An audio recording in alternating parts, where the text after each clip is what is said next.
راشد يقول: أنا سمعت لك مقطع في اليوتيوب فيما يتعلق بالنظرة الأولى والنظرة الثانية. يقول: أنا صغير ما عندي شهوة، هل آثم إذا تكرر مني هذا الشيء؟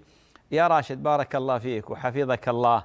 الإنسان إذا نشأ في طاعة الله ونشأ في مراقبة الله عز وجل هذا شيء عظيم، ولذلك أنت الآن فيما يظهر أنك تفهم هذه الأشياء حتى لو لم يكن عندك شهوة.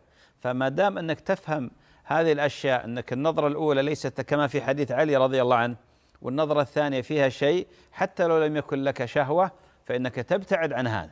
ما يجوز لك تنظر إلى الحرام سواء كان في الواقع أو من خلال الألعاب الإلكترونية اللي أنت تمارسها، أو يأتيك تطبيق أو يأتيك مثلا صورة أو يأتيك مقطع.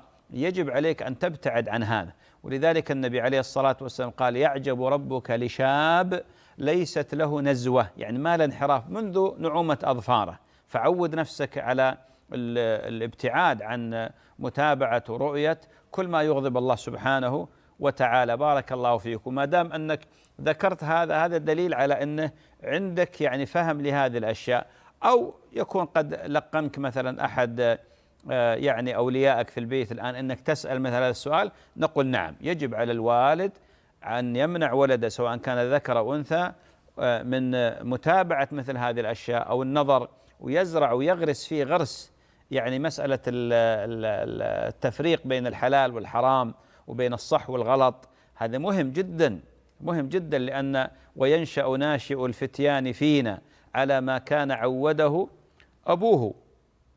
وينشأ ناشئ الفتيان فينا على ما كان عوده أبوه.